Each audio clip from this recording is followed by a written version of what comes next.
Bon, bonjour à toutes et à tous. Donc, simplement une petite mise en contexte des compétences et puis des questions que cela pose ou des problèmes auxquels le ministre, par ses compétences, est amené à faire face.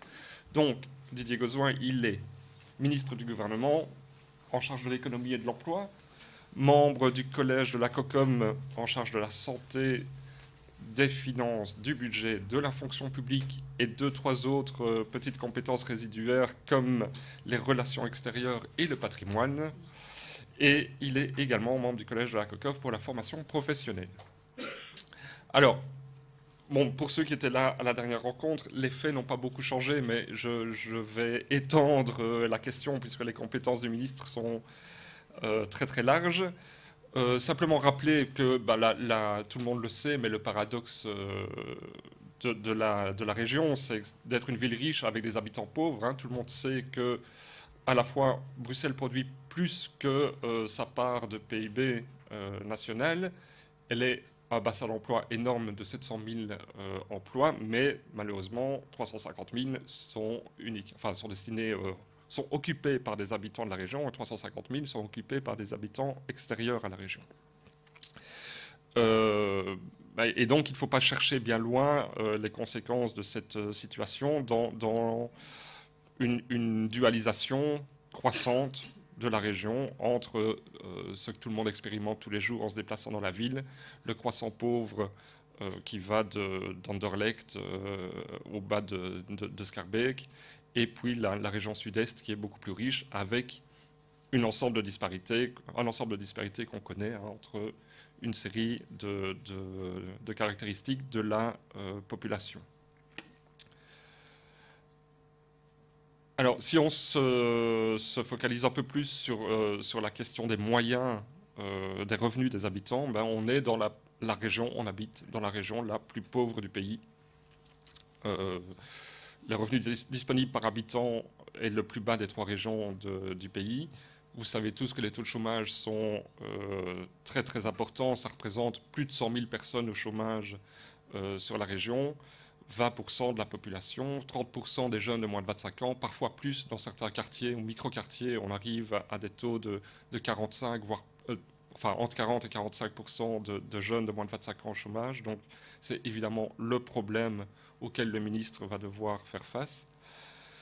Voilà, une série d'autres indicateurs. 30% de la population est en situation de risque de pauvreté, ce qui est un peu un euphémisme, puisque le risque de pauvreté, ça veut dire que cette population a simplement un revenu de 60% du revenu médian. Donc c'est vraiment très très peu. On peut dire que le risque de pauvreté est atteint. Une augmentation assez importante du nombre d'allocataires sociaux et une augmentation du nombre de personnes sans abri. Et enfin, dernière considération sur ces constats socio-économiques, la question des personnes en situation illégale. Donc, on considère qu'il y a plus ou moins 100 000 sans-papiers qui habiteraient la région. Là aussi, évidemment, la question de l'emploi est directement concernée puisque c'est toute la problématique du travail au noir. Pour terminer, puisque le ministre a également la compétence de la formation professionnelle et de l'emploi des jeunes, on sait aussi à quel point on a un problème avec le système d'enseignement. 20% des jeunes bruxellois sortent de l'enseignement du fait de la majorité ou avant leur majorité sans diplôme de l'enseignement secondaire supérieur. Et on connaît également les problèmes de qualification qui sont propres à la population bruxelloise, puisque le problème de l'emploi des langues est évidemment un problème majeur pour l'accès à l'emploi.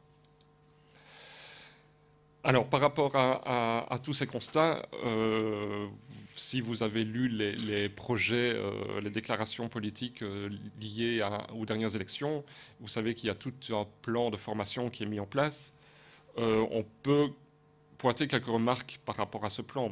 D'une part, que les formations, comme l'activation, ne sont pas en soi créateurs d'emplois, que l'ensemble de ces plans promettent des contrats à durée limitée. Donc on est de nouveau face à la question du turnover, de la mise en place de solutions à court terme, que tous ces problèmes toutes ces politiques de formation ne touche pas non plus la question cruciale par rapport à la population qui est la plus précarisée de discrimination à l'embauche. Que quand on lit l'ensemble de ces déclarations politiques, on ne voit pas grand-chose sur la question de la qualité de l'emploi. On voit beaucoup de choses sur la question de la formation et de l'accès à l'emploi, mais peu de choses sur la qualité de l'emploi. C'est peut-être une dimension qu'il ne faudrait pas oublier. Que le système économique actuel peut tout à fait fonctionner avec des emplois peu qualifiés et des emplois mal payés, mais que ça ne résout absolument pas la question de la dualisation que j'évoquais au début, et que l'emploi n'est pas synonyme de bien-être, ni d'accès à un niveau de vie voilà, intéressant. Et évidemment, puisque c'est Didier Gozouin qui est là aujourd'hui, la question des ACS est une des questions périphériques, mais je pense que c'est une des questions sur lesquelles on va s'arrêter un peu, qui est de savoir comment faire pour régler voilà, pratiquement cette question, à quoi sert de prendre aux uns pour donner aux autres. Alors, le ministre est également ministre du budget et des finances de la COCOM, et donc je voulais simplement m'arrêter sur 3 points par rapport à la 6e réforme et aux questions que pose spécifiquement cette question d'emploi par rapport au budget. Je ne vais pas revenir sur la loi spéciale de financement qui est assez complexe, ce n'est pas l'endroit pour revenir là-dessus. Simplement, la loi spéciale de financement prévoit un financement des entités fédérées, entre autres par un transfert de l'impôt sur les personnes physiques. Donc il y a un lien direct maintenant entre les moyens des régions et la richesse des populations qui les habitent, principalement par leur contribution sur l'impôt des personnes physiques. Donc si on est dans une région pauvre, si on est dans une région en déficit d'emploi, si on est dans une région où le chômage est important, on est aussi dans une région qui est difficilement financée. Donc c'est évidemment pas seulement une question d'emploi, ça devient aussi une question de budget général de la région.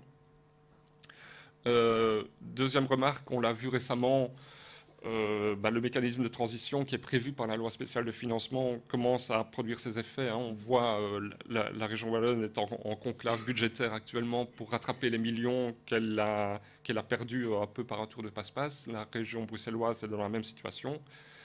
Le mécanisme de transition qui est prévu court jusqu'en 2025. On peut se demander quelle va être la situation après. C'est peut-être aussi une des questions qu'on peut poser au ministre.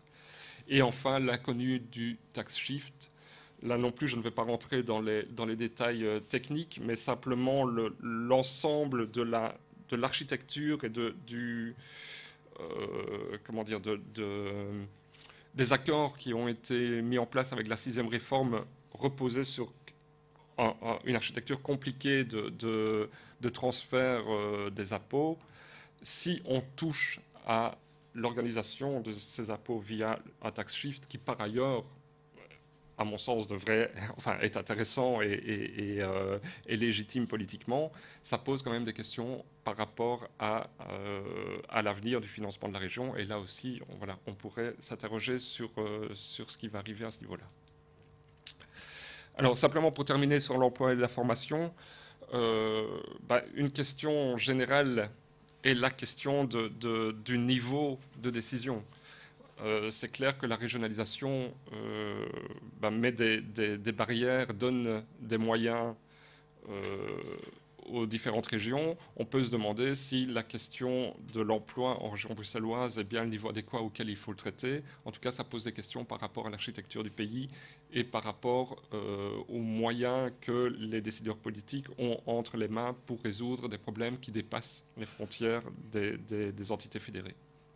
Et deuxième question générale, on parle beaucoup d'activation et de contrôle pour les populations les plus précarisées. On parle beaucoup d'entrepreneuriat comme une solution miracle à l'ensemble des problèmes économiques. Il me semble qu'il y a un grand trou entre ces deux pôles, c'est celui des politiques sociales.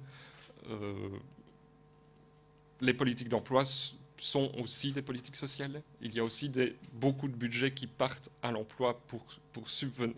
Enfin, en termes de subventions d'aide à l'emploi, on pourrait se poser des questions sur la façon dont on peut mieux articuler les politiques d'emploi et les politiques sociales.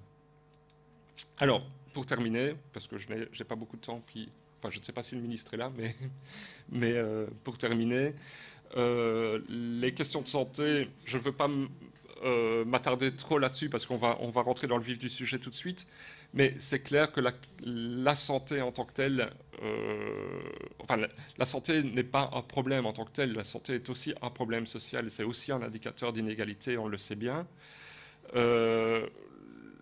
La politique de santé organisée par la COCOM va devenir la COCOM va devenir un des grands opérateurs des politiques de santé, pour le dire plus exactement, en région bruxelloise. Là aussi, il y a pas mal de questions qui vont être sur la table. Moi, je voudrais juste m'arrêter sur la question de savoir comment une politique de santé ambulatoire va pouvoir trouver sa place à travers l'ensemble des outils qui existent, mais aussi à travers l'intrication de toutes les compétences de toutes les entités fédérées. Donc la question du plan de santé bruxellois, la question de la programmation sont évidemment centrales. Deux sous-questions sont liées à cette mise en place d'une politique de santé ambulatoire au niveau régional. C'est la question de l'accessibilité aux soins, la question du bas seuil qui demande à repenser sans doute la question de l'accès aux soins en général. Et puis c'est la question du gradient de santé, c'est-à-dire le fait que plus on est dans des situations de précarité, moins on a accès aux soins de santé et plus on est en mauvaise santé. Et donc tout ça pose aussi la question d'une action politique, pas seulement sur la santé en tant que telle, mais sur les déterminants sociaux de la santé, et donc une articulation entre les politiques de santé et puis des politiques plus générales qui recoupent les autres compétences du ministre, c'est-à-dire les politiques d'accès à l'emploi, les politiques de formation, les politiques de logement, qui doivent aussi être prises en compte par rapport à une prise en compte globale de la question de la santé. Voilà, pour faire très court, parce que je pense de toute façon, les questions vont être bien plus précises au moment de la discussion. Je vous remercie.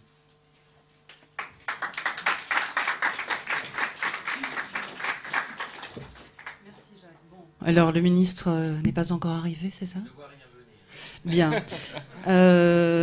Comme ce n'est pas un cabaret, je ne vais donc pas ni danser ni chanter. Alors, peut-être, et là je me tourne vers Stéphanie, Alain, peut-être que ce que nous pourrions déjà faire, puisqu'il est prévu quand même qu'il y ait un débat avec vous, et qu'on avait même prévu un peu plus de temps, en se disant...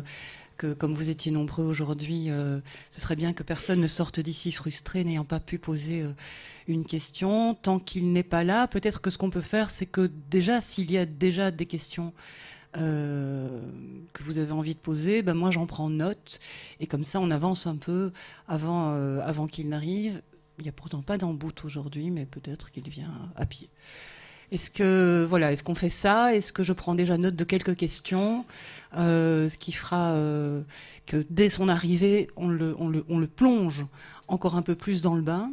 Vous êtes d'accord? Alors je vous écoute et je prends note. Mais je vais rester. Non, parce que si je m'assieds, puis je dois me relever, tout ça, puis mes articulations, plus 20 ans non plus. Hein. Pardon? Oui, voilà, je vous écoute et je note votre question. Peut-être que ce qui serait bien, c'est que vous vous identifiez, comme ça je peux, au moment où il est là, d'emblée dire d'où vient la question. Oui. Oui. Je vous entends. Paul Galland, député honoraire. J'avais une petite question par rapport aussi à ce qu'on a dit dans l'introduction. Est-ce que les comparaisons interrégionales sont pertinentes? Puisqu'on a d'un côté une région qui est totalement urbaine, et d'autre part, on la compare à deux régions qui sont un mixte rural et urbain. Ne faut-il pas aussi avoir une comparaison entre les grands centres urbains et métropolitains? Donc, pour la Belgique, ça veut dire avec Anvers, avec Gand, avec Charleroi et avec Liège. Sinon, on entretient éventuellement un sentiment toujours de dépréciation de la région bruxelloise. Elle sera toujours perdante dans les comparaisons interrégionales par cette composition sociologique et qui me paraît scientifiquement très, au moins contestable. Voilà. Okay. Alors, c'est utile aussi de comparer sans doute avec Lille et avec Maastricht. Ce que j'ai apprécié beaucoup, c'est l'abord sur la question de l'emploi et l'emploi de qualité. C'est évident qu'entretenir tout un discours sur le non qualifié, c'est très déprimant aussi. Et celui qui a fait l'expérience d'être malade et de voir une aide-soignante qui vient même apporter un repas, et la façon dont elle porte le repas, on voit que ça peut être un travail très qualifié et il faut des attitudes très qualifiantes. Mais c'est une formation qui, évidemment, n'est pas tout à fait la même que ce qu'on peut habituellement trouver. Et des formateurs pour ce type de formation-là, on est en manque. Et donc, on les appelle et on continue à leur donner cette étiquette non qualifiée. Je trouve ça assez humainement, et pour le bénéficiaire et pour celui qui preste, très déprimant. Donc j'aimerais bien avoir une question posée au ministre sur ce problème de qualification. Sur le problème de la qualification et l'appellation. Oui. Mais je pense que ça fait partie des demandes du secteur, enfin des secteurs aussi. Hein. Je veux dire qu'il y ait une revalorisation évidemment de ce statut et qu'on tienne compte de l'humanité qui est développée, quoi. Voilà, donc j'ai pris note, j'espère. Si jamais, quand je pose votre question, vous vous rendez compte que j'ai loupé l'essentiel, vous intervenez évidemment. Oui, mademoiselle, madame. Bonjour, je suis Yarab Dounia, je travaille au centre de jour Loré. Donc j'avais une question liée aussi bien à l'emploi qu'à la santé. Attendez, le centre de jour Loré. Loré, ok. Et donc, on accueille des personnes qui sont en incapacité de travail, donc qui ont un statut et qui dépendent de la mutuelle.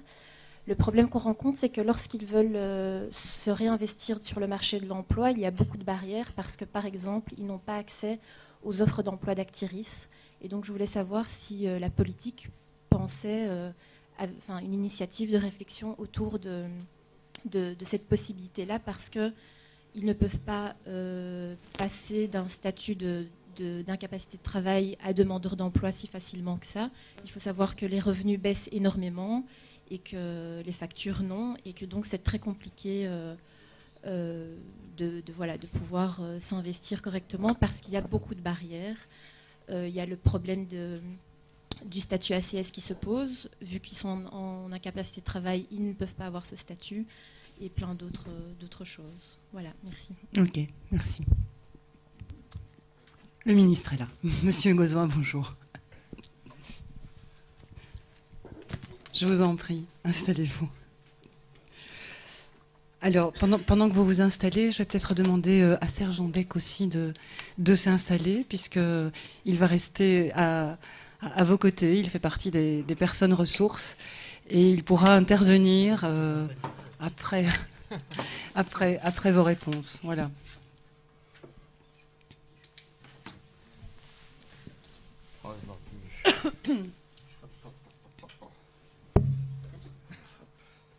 Bonjour.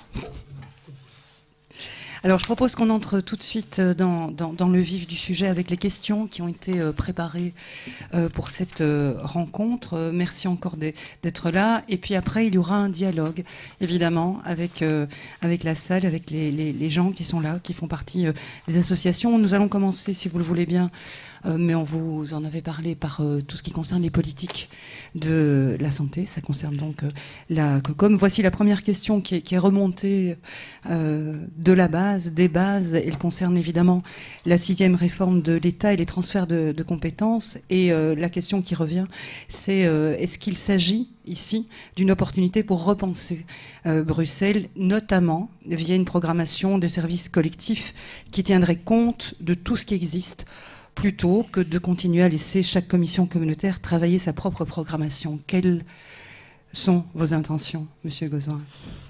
Bien, tout d'abord, ce n'est pas moi qui vais penser et vous dire maintenant que la 6e réforme, c'est un cadeau merveilleux tombé du ciel. Hein. Donc, je ne vais pas dire le contraire de ce que je pense. Je continue de croire que la 6e réforme est un élément centrifuge qui aura des suites. Nous verrons. Enfin, ça, c'est le résultat politique. Alors, je ne dis pas que c'est une opportunité, c'est une nécessité. Il est exact que le découpage des compétences n'a jamais été harmonieux dans ce pays. Donc, avant la 6e réforme de l'État, par exemple, dans le domaine des maisons de repos, vous aviez la COCOM, vous avez le SPF Santé publique, vous aviez la COCOF, on avait même le SPF Économie pour le prix de l'hébergement, il y a le financement des soins par l'INAMI, enfin bon, bref, une série d'opérateurs publics. Donc, c'est clair que la 6e réforme, par rapport à ce découpage, apporte un plus, mais ne nous leurrons pas. Aujourd'hui, le découpage actuel a aussi ses incohérences. Il reste que institutionnellement et constitutionnellement, le dossier des maisons de repos dépend pour moitié à l'aide aux personnes, pour l'autre partie pour la santé, qu'il reste toujours le poids de l'INAMI, et que tous les efforts qu'il faut nécessairement faire pour éviter l'institutionnalisation sont des efforts qui vont surtout coûter aux pouvoirs régionaux et communautaires et profiter à l'INAMI, évidemment, chaque fois qu'on évite l'institutionnalisation. Donc on se trouve encore aujourd'hui avec des confusions, voilà. Mais soit, ça ne sert à rien de pleurer sur le lait répandu. Ce qui me paraît aujourd'hui essentiel, c'est de dire que, oui, nous avons reçu de nouvelles compétences. Oui, on a encouragé, en tout cas, on a alerté les acteurs sur le fait qu'il y avait une opportunité de rationalisation. Je ne sais pas si les acteurs sont nécessairement tous rassurés quant à leur avenir via la technique du basculement. Très majoritairement, en tout cas dans les maisons de repos, le basculement est total. Dans d'autres secteurs, il n'est pas total, mais très majoritairement, le basculement s'est fait. C'est sans doute un exercice de clarification, mais ce n'est pas moi qui vais vous dire que ça met toutes les associations à l'abri des inquiétudes du lendemain, hein, parce que le principe même de la 6e réforme est qu'on a transféré des compétences sans transférer exactement l'intégralité des moyens. Hein. Et que donc, c'est dans la genèse même de cette 6e réforme de l'État qu'on va demander dans des matières qui sont très sensibles, la santé notamment, on va faire porter davantage qu'ailleurs le poids de l'austérité, puisque toutes ces politiques transférées, on a dit, OK, on vous transfère ces compétences, mais en échange, vous allez faire un effort supplémentaire sur l'austérité. C'est-à-dire qu'en réalité, on fait peser de manière spécifique l'austérité sur un certain nombre de politiques. Ça, vous savez, moi je l'ai dit avant la campagne, c'était la position. Au sortir des élections, manifestement, 95%, en tout cas des francophones, ont estimé que ça n'était pas un problème. Et bien voilà, donc maintenant il faut assumer, il faut faire avec. Quel sera notre défi fondamental?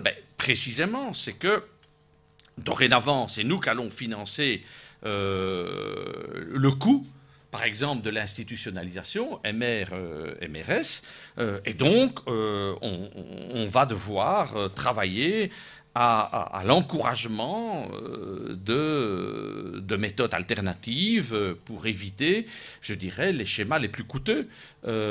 Ça, c'est une évidence, mais en sachant que l'investissement dans des circuits alternatifs, ça coûte beaucoup d'argent aussi, et que le bénéfice de l'usage de ces circuits alternatifs, il ne sera pas pour nous.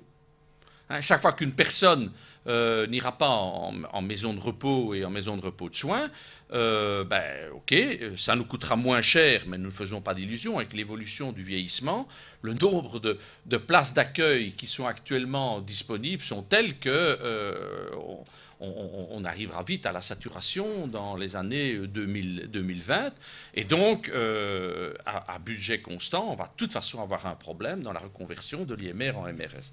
Donc voilà, je réponds, pour moi, ça n'est pas une opportunité, c'est une nécessité aujourd'hui. Oui, on va devoir faire autrement nos politiques, mais il reste encore des zones de conflit et d'incertitude qui n'ont pas été levées par la 6e réforme. Mais pour aller un peu plus loin et pour revenir au cœur de la question, puisqu'on parlait aussi évidemment des différents services, est-ce qu'on peut imaginer une programmation régionale des services et non plus 3 programmations différentes?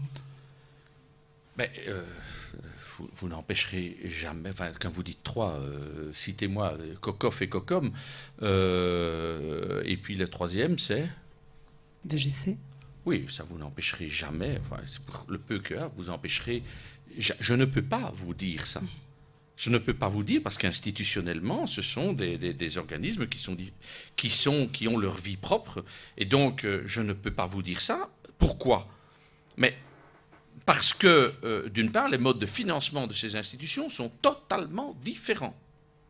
La Vlaamse Gemeenschap comme ici dispose de moyens de financement qui sont autres. Et qu'est-ce qui me dit que s'ils ont des moyens supplémentaires, qu'est-ce qui me dit que jamais ils ne vont pas les utiliser, par exemple, dans un sens pour favoriser leur secteur? En quoi serais-je autorisé de vous faire croire cela?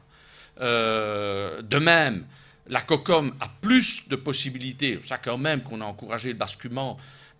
Si la COCOM est en déficit, c'est automatiquement la région qui doit venir en appui par son effort régional, ce qui n'est pas vrai du côté de la COCOF. Du côté de la COCOF, ça, mais c'est depuis la Saint-Quentin, ça, la COCOF est dans un costume qui est fermé, et donc c'est la raison pour laquelle, et Dieu sait si moi je suis plutôt tenant je n'étais pas nécessairement tenant a priori du basculement, je ne suis pas tenant de la 6e réforme de l'État, mais devant le réalisme politique, impliquait de dire, attention, ceux qui restent à la COCOF, moi je ne sais pas vous dire de quoi demain sera fait dans l'institution communautaire. Hein. On a essentiellement, c'est encore un choix politique, refinancer les régions plutôt que les communautés. Je ne suis pas sûr que ce soit exactement l'enjeu des sociétés pour demain et après-demain dans notre société. Sur quoi on doit investir, c'est dans les services aux personnes, dans l'éducation, etc. Bon, c'est là où nous avons un hiatus de performance. Mais ça, encore une fois, c'est depuis quand même quelques années. Hein. Alors, la personne ressource à vos côtés, c'est Serge Zambek. Alors, Serge Zambek, vous êtes médecin directeur de la MAS de Bruxelles, médecin directeur d'interstice du CHU Saint-Pierre, mais vous êtes surtout président de la FEDITO bruxelloise, du secteur dit toxicomanie. Vous êtes la personne ressource. À chaque fois, après chaque réponse du ministre Didier Gauzoin, je vous demanderai si vous avez envie de réagir, d'ajouter quelque chose, peut-être de poser une question. À vous, je vous en prie. J'ai envie de faire tout ça, bien sûr, à la fois. Si on a choisi le secteur des addictions, des assuétudes, des toxicomanies, j'imagine le CBCS ne l'a pas choisi pour rien. On a évoqué, monsieur le ministre vient d'évoquer le secteur des maisons de repos. Gros secteur aujourd'hui bruxellois et voilà que je vais évoquer, mais je pense à titre d'exercice valable pour tous les secteurs, le secteur des addictions. Je vais me permettre, si ça ne vous dérange pas, monsieur le ministre, de vous faire, et c'est bien sûr pas pour mettre en valeur ni notre secteur ni mes activités, mais pour vous camper un peu le décor de ce qui sera demain, ce qui est aujourd'hui aussi maintenant votre secteur. J'ai commencé ma carrière de psychiatre dans un hôpital public du centre-ville, institution COCOM, qui accueille volontiers les toxicomanes, des urgences à la chirurgie, de la maternité au service d'infectiologie, avec l'arrivée du sida dans les années 80. Faute de moyens suffisants pour assurer cette clinique très spécifique, les normes de l'hôpital, qui sont à présent de votre ressort, n'ont pas été suffisantes pour pouvoir développer une clinique particulière à l'égard de ces patients qui affluent, qui sont là. On ne peut effectivement pas les éviter. Alors la COCOF nous a permis d'y implanter un dispositif interstitiel pour accompagner tous ces patients dans les différentes spécialités médicales et faire pont entre l'extramuros, l'hospitalier, et entre effectivement un secteur qui était en tout cas exclusivement COCOF, et un secteur intramuros hospitalier. Interstice COCOF y assure donc le suivi des patients, mais également la formation, l'encadrement du personnel soignant de l'hôpital, qui est un personnel qui est financé par la COCOM. Face à la difficulté de trouver des aides ambulatoires et résidentielles en suffisance pour ces patients, ou suffisamment rapidement et sans exigence de toutes sortes, parce que vous savez que les patients qui affluent dans cet hôpital Saint-Pierre, effectivement, il n'est pas le plus argenté, il n'est pas le plus favorisé, il n'est pas le moins précarisé. Face à une fréquentation excessive des urgences, du recours aux urgences de ces populations dont on sait qu'effectivement, du fait de leur précarité sociale, ils postposent leurs soins, eh bien, le CPS de Bruxelles, encore un acteur important, non seulement de la santé, du social, mais de la santé également, nous a proposé de construire, dans le cadre de conventions avec l'INAMI, à l'époque, une maison d'accueil socio-sanitaire, et ce, en relation avec un centre d'hébergement, une espèce de maison d'accueil, de transit, financée quant à lui par les contrats de prévention communaux et la région bruxelloise, au niveau donc des compétences. Et enfin, le Fonds Assuétude fédéral, dont vous venez d'hériter aussi, nous a permis ces dernières années de développer des projets aussi différents qu'une unité de prise en charge à l'intérieur de l'hôpital de patients alcooliques qui fréquentent un hôpital général comme Saint-Pierre. 10% des hospitalisations sont le fait de personnes qui ont des problèmes avec l'alcool. Et effectivement, par exemple, autre chose que l'établissement d'un plan drogue au Petit Château, qui est aussi une institution de fait d'asile, certes, d'un organisme fédéral, mais qui pose beaucoup de problèmes de santé à la région bruxelloise. Enfin, le service des pathologies de notre hôpital s'est vu intégré dans le réseau dit hépatite C. Réseau social santé agréé COCOF et effectivement lui aussi cofinancé par le Fonds Assuétude fédéral. J'imagine que ce genre de montage existe ailleurs que dans le secteur des addictions, des toxicomanies, et que ces montages financiers institutionnels improbables montrent à la fois la richesse, la fragilité et peut-être l'inutile complexité des développements, en tout cas de notre secteur et de tas d'autres secteurs. Pendant 25 ans à Bruxelles, les politiques ont été segmentées. Et il semble que aujourd'hui, une lueur apparaît quant à une homogénéisation, une concertation plus importante. On parle d'un plan global au niveau de la santé. Jadis, la majorité des opérateurs santé purs bruxellois étaient ambulatoires et COCOF. Des politiques santé sociale se sont dégagées, en collaboration certes, mais aussi en se dégageant de certains modèles, en particulier le modèle médical pur. Par le biais d'une réforme des agréments, d'une programmation, il en existe déjà en COCOF, à vocation transsectorielle. Et à cet égard, effectivement, il existe une volonté de construire un recueil de données transsectorielles afin d'épauler cette programmation. Comment allez-vous effectivement organiser cet autre basculement qui est le basculement de la santé vers la COCOM, et pas uniquement le basculement des institutions du fédéral vers la région bruxelloise. Nous demandons à être invités pour participer activement à cette construction, mais qui est ce nous? Comment le représenter dans les différentes instances qui seront, dit-on, dans la déclaration générale du gouvernement COCOM, qui seront consultées à tous les niveaux. Nous entendons que certaines grosses organisations ont déjà été évitées, et nous, les petites fédérations disparates. La déclaration de politique générale COCOM, et je vais m'arrêter là, dans ses 13 objectifs et principes, eh bien, nous avait assez séduits. Cohérence des politiques de santé, avons-nous lu, parfaite entente et coordination avec la communauté flamande, la communauté française de la région wallonne, solidarité entre personnes, accès plus large possible aux prestations pour tous les citoyens. Un seul OIP, un stencil avant une évaluation et des perspectives de programmatique de la COCOM, et alors surtout, effectivement, la nécessité d'éviter une dispersion des moyens entre autres s'agissant d'identifier les modes de concertation qui sont privilégiés avec des entités monocommunautaires et la région dans une plateforme style, genre, modèle de la CIM Santé. C'est ce qui était en tout cas écrit dans la déclaration. On a évoqué avant votre arrivée la précarisation, la dualisation de Bruxelles. Dans l'accord de majorité 14-19, on lit, félicitations, qu'il s'agira dans un point particulier de lutter contre la pauvreté, la précarité, faire accéder aux plus démunis les faire accéder aux soins de santé de qualité.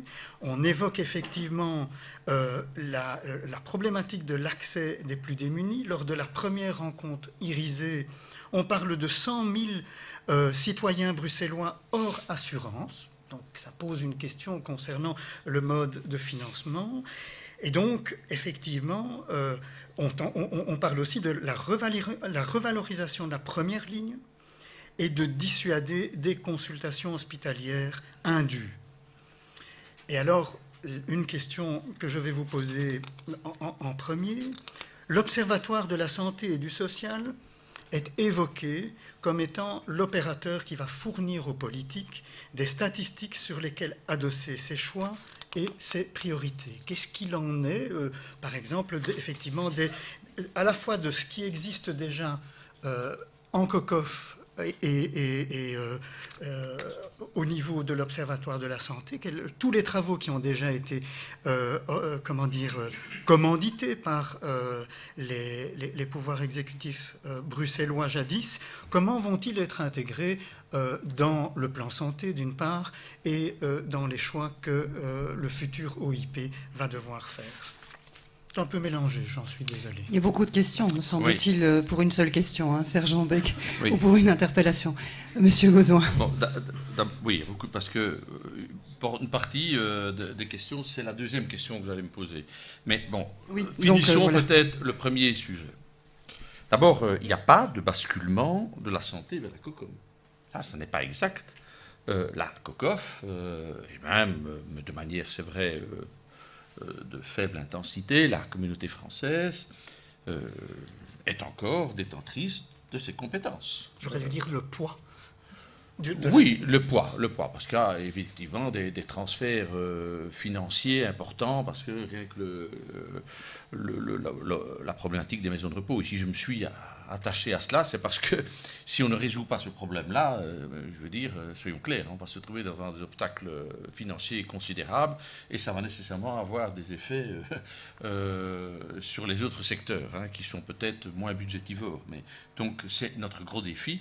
Comment aujourd'hui faire face au vieillissement et à l'augmentation de la dépendance, c'est-à-dire de devoir financer, hein, c'est un secret pour personne, c'est que Bruxelles, encore plus la Wallonie, a un retard en termes d'infrastructure. Bon, voilà, et comme la 6e réforme est basée en termes de financement sur une photographie sur base des années 2012, bah, ceux qui ont un retard, tant pis pour eux, quoi. Ils devront trouver les moyens pour se mettre à jour. Voilà. Donc c'est là où on parle de plus de 200 millions, hein, donc un gros paquet en termes de sous. Bon, j'ai entendu, nous ne sommes pas compétents pour les normes d'hôpital, hein, nous. Ça ne nous a pas été transféré, hein, ça reste les normes.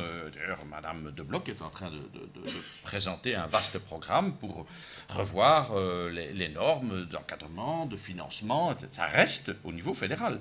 Nous sommes compétents pour les infrastructures et pour le matériel, ça c'est nouveau. Donc, quand on parle de matériel médical, c'est tout, les technologies les plus avancées. Mais le financement des actes techniques, ça reste toujours de l'INAMI. Enfin, vous voyez que tout ça n'est pas simple. Les conventions INAMI restent. Ça veut dire que ce qui était possible hier sera encore possible demain. Qu'est-ce que moi je peux vous dire? C'est que ce gouvernement a veillé à être beaucoup plus cohérent dans les paquets politiques à attribuer. Ça, je pense qu'on peut dire beaucoup de choses, mais ça, c'est en tout cas une avancée. Maintenant, peut-être que ça ne mènera à rien, mais en tout cas, au départ, j'ai envie de dire, voilà, ça, c'est quand même positif. Monsieur le ministre, vous dites aujourd'hui, par rapport aux conventions, l'assurance que nous avons, elle porte jusqu'à la fin 2015. Ensuite, c'est l'OIP, c'est Bruxelles qui va décider, j'imagine dans la commission revalidation de l'OIP, ce que va advenir la Convention, puisque l'INAMI ne sera compétent ou n'est compétente que pour les 2 ans qui suivent. Ce n'est pas du tout ce que l'on dit. Il s'agira toujours de conventions conclues entre l'INAMI et pour ce qui concerne de la revalidation pour toxicomanes, malentendants autistes, de rééducation psychosociale pour adultes, rééducation motrice, il restera des conventions conclues avec l'INAMI. Ce n'est pas du tout ce qu'on me dit. Nous ne sommes pas compétents pour financer des actes... Alors, autre chose, c'est que la COCOF pourra continuer à financer des politiques mises sous le chapeau de la prévention, puisque les politiques de prévention restent très largement et très prioritairement au sein de la COCOF. La COCOM pourrait, si on était chipoteux, dire ben, nous aussi on peut jouer dans la prévention. Je pense qu'on a intérêt à, en tout cas à Bruxelles, essayer de clarifier les choses. Prévention COCOF. Nous avons, nous, suffisamment à faire dans les compétences qui nous sont données, c'est-à-dire les maisons de repos, les institutions qui ont une convention de revalidation. Oui, nous sommes compétents, mais on va être compétents notamment pour les infrastructures, on va être compétents pour le matériel, les initiatives d'habitation protégée, les centres de soins de jour, le service intégré de soins à domicile, les cercles de médecins généralistes, les réseaux multidisciplinaires locaux qui ont été mis en place par l'INAMI. Oui, tout ça, c'est de notre compétence, plus la compétence antérieure que nous avions. Donc, mais il y a, sur les montages que vous imaginez, qui sont propres à l'usine à gaz institutionnelle de ce pays, ben, ils devront se faire. Et je reviens sur cette idée, en tout cas, une des garanties, c'est qu'on a mieux organisé les compétences entre nous. Prenons sous le problème de l'emploi et de la formation. Ben, auparavant, il y avait un ministre de l'emploi et de la formation. En COCOF, il y avait 2 ministres de la formation. 2 ministres de la formation. Bon, moi, j'ai cette compétence-là. Donc, ça veut dire que si je ne m'accorde pas avec moi-même, oui, ça posera un problème. Mais on peut quand même supposer a priori que je vais tenter d'être cohérent.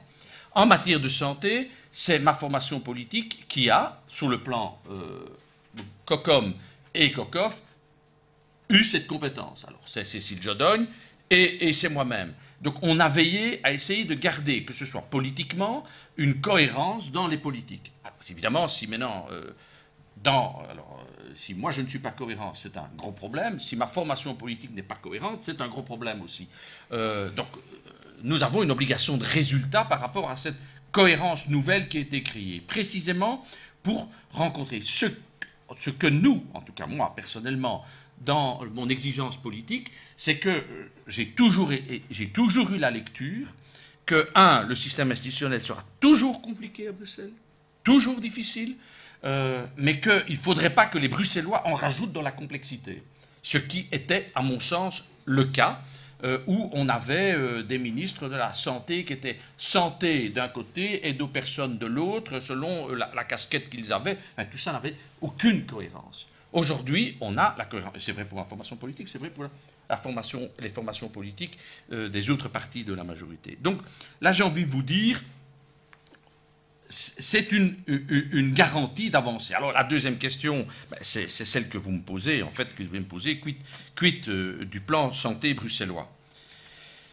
On se rend compte aujourd'hui qu'on a une opportunité, comme on le dit, mais une nécessité de se dire, on a des nouvelles compétences, essayons d'élaborer un plan. Alors un plan, moi j'aime pas toujours le mot plan, enfin des lignes d'orientation générales pour les 10-15 ans à venir, entre l'ensemble des acteurs.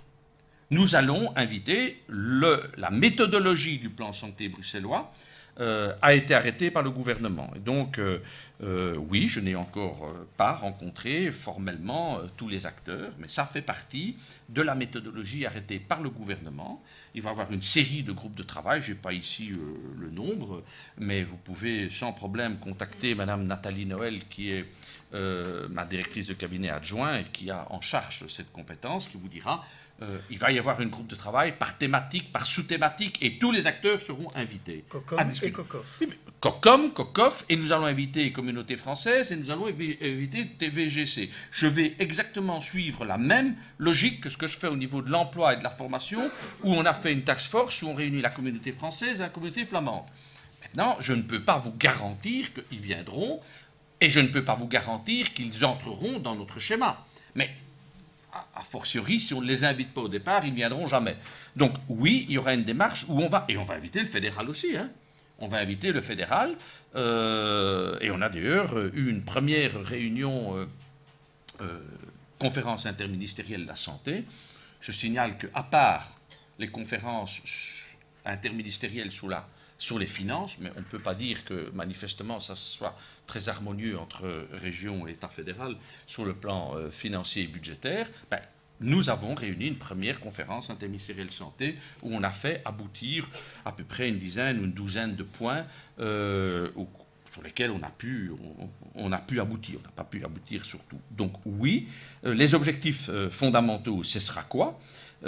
C'est l'amélioration de l'accessibilité aux soins, tant sur le plan géographique que social et financier, la reprise évidemment efficace des matières qui ont été transférées, et la volonté d'une politique plus cohérente de santé qui implique évidemment une coordination avec l'ensemble des entités politiques compétentes. Alors quels sont nos enjeux ? On ne va pas les inventer. Certainement la problématique de l'accessibilité aux soins de santé pour les populations les plus précarisées. Donc on constate aujourd'hui un accroissement des inégalités sociales, des indicateurs de pauvreté, mais aussi dans une logique territoriale. Donc les inégalités sociales, ce n'est pas une croissance en moyenne, il y a des phénomènes de sous-territoire qui posent des problèmes. Il y a la prise en compte de l'évolution démographique, à la fois la croissance de la population, mais aussi le problème du vieillissement, qui est couplé à l'allongement de l'espérance de vie, qui est peut-être un plus, mais qui peut être aussi parfois un indicateur de dégradation de la qualité lorsque ça se fait dans des conditions de dépendance qui sont quand même parfois très difficiles à supporter, mais enfin, c'est une réalité. On a aussi un autre enjeu, c'est la multiplication ces dernières années des maladies chroniques. Et enfin, on doit tenir compte d'un autre phénomène, c'est l'évolution des technologies médicales et du nombre de praticiens. Alors pourquoi ? Pas pour se soumettre aux technologies médicales, mais parce qu'en plus, il y a là un enjeu financier considérable, hein. On le voit d'ailleurs aujourd'hui, et on l'a vu ces dernières années, entre le choix de telle ou telle technologie. Aujourd'hui, investir dans une nouvelle technologie médicale, ça coûte énormément d'argent, et ça, ce sont des enjeux qui sont directement maintenant de notre compétence en termes de moyens financiers. Donc, je peux vous garantir que le plan de santé bruxellois, ce n'est pas quelque chose qu'on va faire en 6 mois, hein, ça serait d'ailleurs pas sérieux, c'est vraiment un acte de législature. Alors oui, j'ai demandé à l'Observatoire social de la santé de me préparer, je dirais, le constat, on le connaît, mais enfin, on doit sans doute l'améliorer sur des aspects que j'ai cités. L'Observatoire a pour tâche de dresser, je dirais, une photographie à un moment donné. Sur base de cette photographie, on va décliner les enjeux, on va décliner les thèmes, on va décliner les acteurs possibles, on va constituer des groupes thématiques, et j'espère qu'en tout cas déjà pour la rentrée de cette année-ci, nous allons pouvoir arrêter globalement la manière dont on va travailler avec une méthodologie précise, incluant les différents acteurs. Ça nécessitera une écoute, mais je sais qu'il commence déjà à y avoir un groupe de travail qui s'est constitué la semaine passée déjà. Alors peut-être que dans un premier temps, ce n'est pas votre secteur, mais voilà, moi, c'est un secret pour personne qu'on n'a pas non plus une administration qui est très débordante, très féconde, hein, à la commission communautaire commune, et donc c'est avec les moyens de mon cabinet. Je déplore d'ailleurs cette manière de faire, parce que je ne trouve pas que c'est toujours bon que ce soit le politique qui manage tout, hein. Je trouve que le rôle de l'administration... Mais bon, on va s'y atteler, et j'espère qu'en octobre, on puisse déterminer de manière précise la façon dont on va travailler, les objectifs, voire même la temporalité. Et puis se posera aussi la question, à un moment donné, des moyens que tout cela, parce que forcément, on a beaucoup d'ambition, et puis il y a les moyens. Bon, on va continuer à avancer, d'autant qu'il y a beaucoup de questions qui vous attendent après dans la salle et que j'aimerais que personne ne sorte frustré d'ici. Alors, peut-être, enfin brièvement, qu'est-ce que vous pensez, Monsieur Gozouin, de cette marchandisation aujourd'hui des soins et de l'aide aux personnes qu'on constate, hein, pas que chez nous, pas que dans notre région, pas que dans notre pays. Ça fait quand même partie d'une lame de fond, malheureusement. Oui, je suis tout à fait d'accord. Moi, vous savez, la première chose que j'ai eu à gérer, c'est le résultat d'une décision antérieure du gouvernement Kokov antérieur. Hein, c'est d'ailleurs assez étonnant, hein, vu la composition politique de ce gouvernement. C'est que, de manière unilatérale, la Kokov a attribué près de 87 lits nouveaux en MRS uniquement dans le secteur privé. Bon, voilà, ça a été fait, on doit le reprendre, on doit les assumer.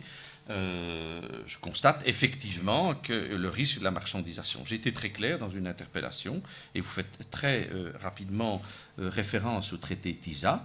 Il est clair que ce traité, si on le prend à la lettre, pourrait, à la limite, je vais peut-être caricaturer, faire qu'une entreprise cigarettière nous attaquerait parce que nous faisons des politiques de prévention qui visent à mettre en garde contre la vente du tabac.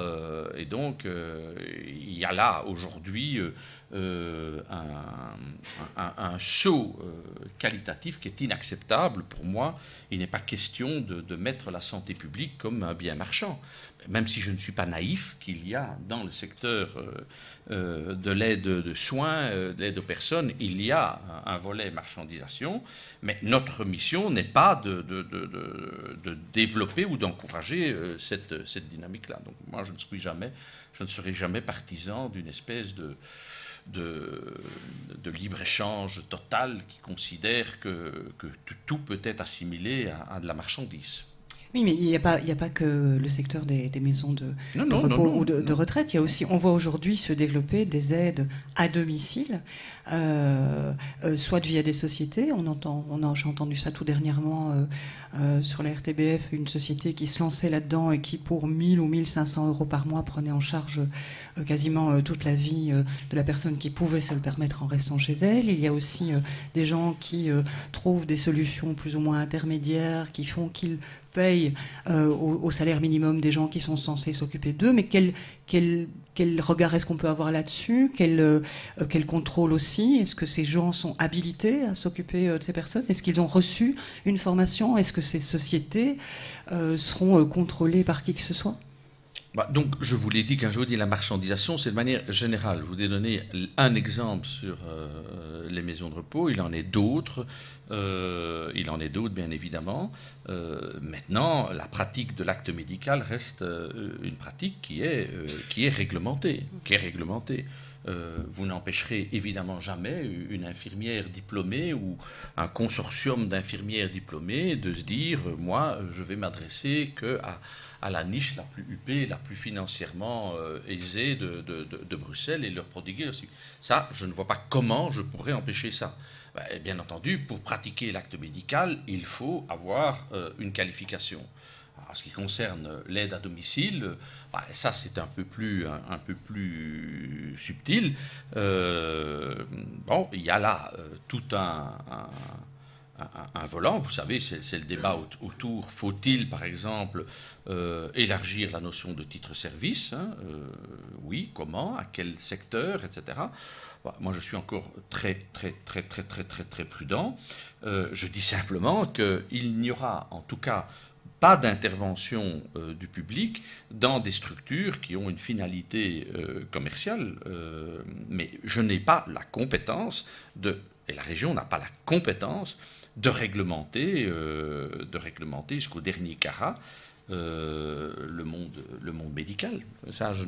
Simplement, ce que nous pouvons faire politiquement, et nous l'avons, je l'ai dit au Parlement dans une interpellation, nous ne marquerons pas notre accord à un traité qui envisagerait d'intégrer les soins de santé dans un grand accord de libre-échange, puisque c'est un des débats actuellement. Voilà. Alors, dernière question avant de passer au dialogue avec les représentants des associations qui sont aujourd'hui dans la salle. Là, on va parler de cette mise en place d'un organisme d'intérêt public. Hein. Qu'en est-il de cet organisme qui serait chargé de gérer les compétences transférées dans le cadre de cette fameuse 6e réforme? Et quelle représentation des petits étant bien évidemment mis entre guillemets ici, secteurs ambulatoires? Et donc, en ce qui concerne l'OIP, l'avant-projet est passé en première lecture au gouvernement. Nous n'avons pas traîné.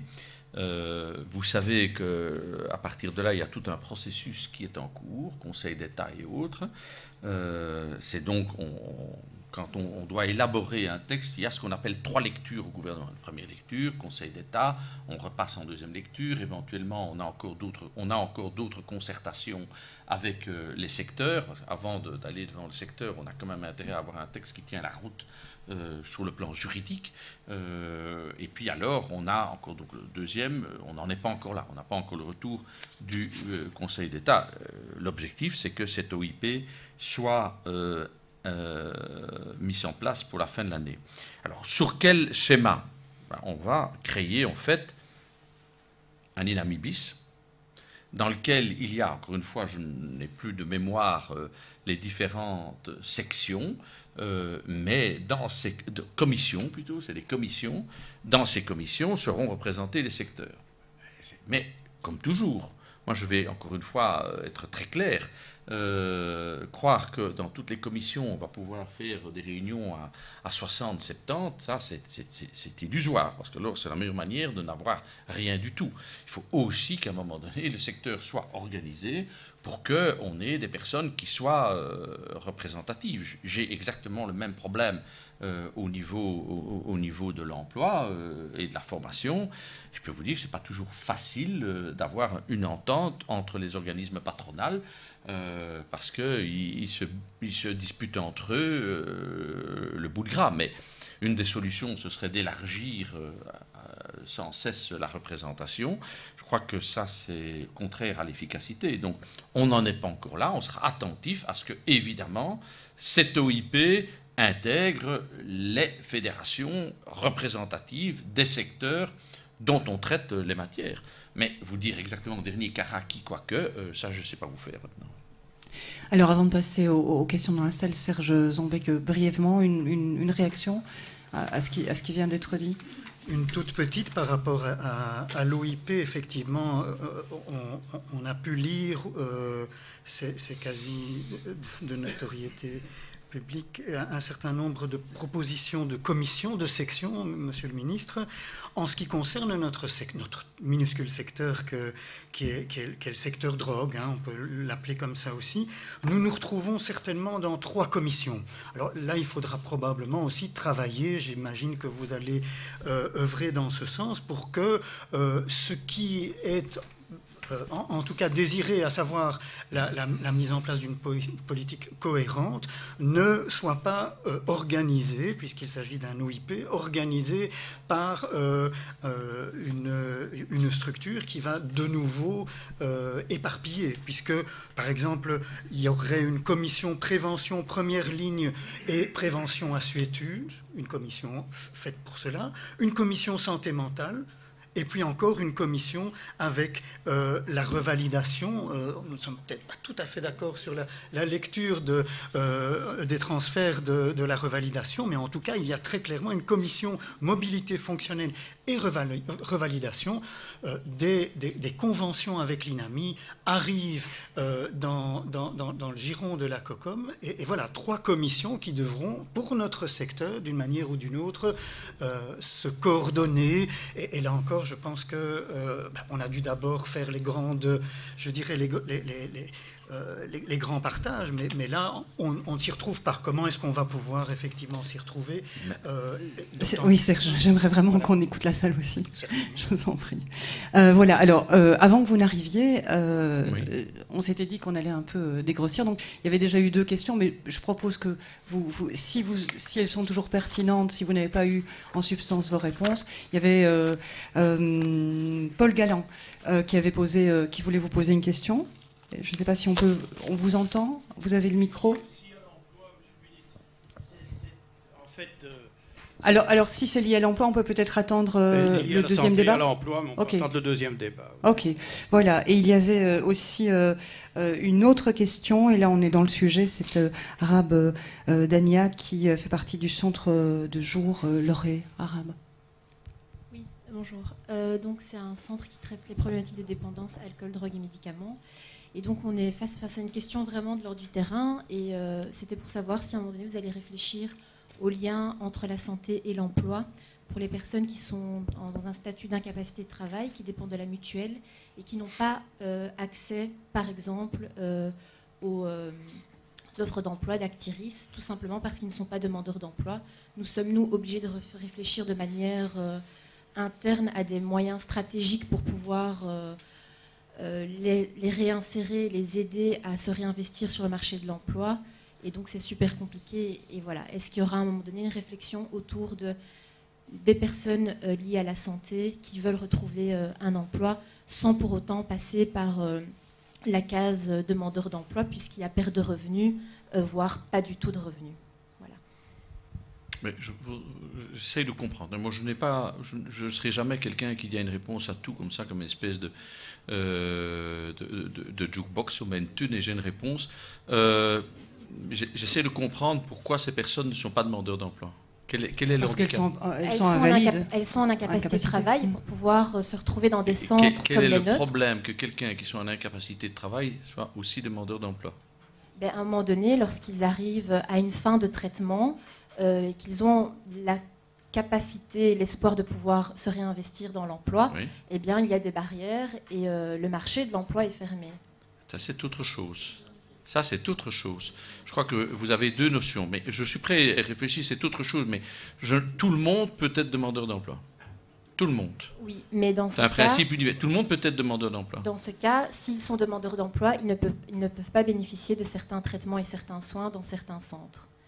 Parce qu'ils seraient demandeurs d'emploi ? Oui, tout à fait. Ils ne pourraient... Dans notre cas, par exemple, pour Écoutez, pouvoir... c'est possible, mais... Et par qui ? Je ne voulais pas de réponse tout de suite. Je voulais juste savoir si à un moment donné, il y allait avoir une réflexion à ce niveau-là. Dès qu'il y a un problème, il faut y réfléchir. C'est-à-dire que, par exemple, dans le cas de notre centre, qui n'est pas unique, pour pouvoir bénéficier de soins, ils doivent être en incapacité de travail.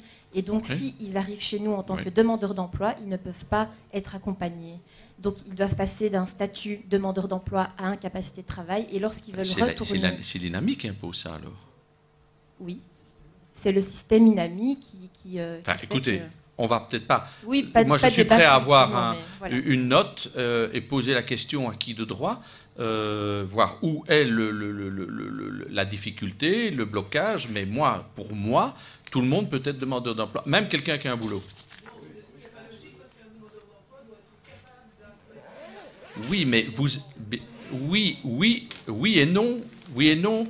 Je me suis battu d'ailleurs pour ça, concernant les exclusions voulues par le fédéral, où on a créé des statuts particuliers que je n'aime pas, les MMPP, là, qu'on a prolongé, parce que d'abord, je ne suis pas sûr que le Actiris ait la compétence pour juger de l'aptitude médicale, mentale, psychologique ou psychiatrique d'un individu. Bon, mais enfin, ça, c'est le fédéral qui nous demande ça. C'était une manière d'éviter le couperet pour une série de personnes qui sont précisément fragilisées vu leur situation sociale, mentale, psychologique ou psychiatrique. Donc, il y a aujourd'hui dans les demandeurs d'emploi des personnes qui répondent aux critères. Mais je suis prêt à étudier ça. Vous ferez une petite note et je vous répondrai et on identifiera les problèmes. Merci. D'autres questions ? Oui, madame. Bonjour, je suis Brigitte Charlier. Je suis ici représentante de la Fédération des centres de réadaptation ambulatoire qui s'occupe principalement d'enfants. Et donc, les enfants d'aujourd'hui seront les utilisateurs des MRS d'après-demain. J'aurais voulu savoir comment, dans la préparation de cette OIP, vous comptiez intégrer la problématique enfant au sein de l'ensemble des soins de santé.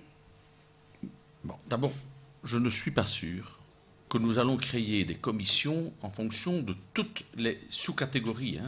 Mais quand, à un moment donné, on prend le problème je dirais, des soins de santé, c'est sûr qu'on ne le traite pas de la même manière un enfant qu'un adulte ou qu'une personne, par exemple, qui présente des grandes dépendances. Mais est-ce que nous devons tronçonner la politique des soins de santé? Attention, c'est une question. J'entends bien que on ne va pas non plus... Je comprends que le secteur des soins de santé est relativement éclaté parce qu'on travaille dans parfois des spécificités... ne voyez pas un mot péjoratif, peut-être des niches, c'est très bien parce que ça permet d'une spécialisation, une approche particulière, mais à un moment donné, lorsqu'on doit définir une politique, on ne peut pas se calquer sur une mosaïque, on doit à un moment donné faire en sorte qu'on essaye de créer des communs dénominateurs. Dans le cas contraire, on ferait autrement, on n'arriverait jamais à faire les arbitrages. Donc, il n'y a pas on ne va pas avoir une commission spécifique pour telle ou telle pathologie ou pour telle ou telle catégorie.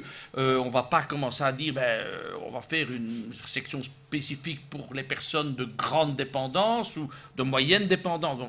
Donc attention, donc je crois aussi que les secteurs doivent à un moment donné créer dans leur propre réseau et par rapport à d'autres spécialistes, à d'autres professionnels, créer, je dirais, des interrelations. La notion de réseau est indispensable et à partir de là, tenter aussi, entre professionnels, d'avoir une position commune. Parce que si chacun vient avec l'expression d'une particularité qui est toujours justifiée et objective, ça va être très, très, très, très, très difficile d'avoir à un moment donné une ligne générale. Donc, ce que moi je dis, c'est que oui, le politique doit faire des efforts en termes de concertation, en termes d'écoute, d'association, mais il faut aussi que le secteur soit le plus possible intégré dans une relation. Ce qui n'empêche pas, dans cette discussion en réseau, de défendre, bien entendu, les spécificités qui sont les vôtres. Voilà, donc il n'y aura pas une commission spécifique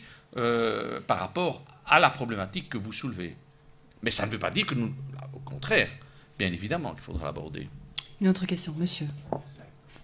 Actuellement, il y a la commission santé et nos personnes COCOF.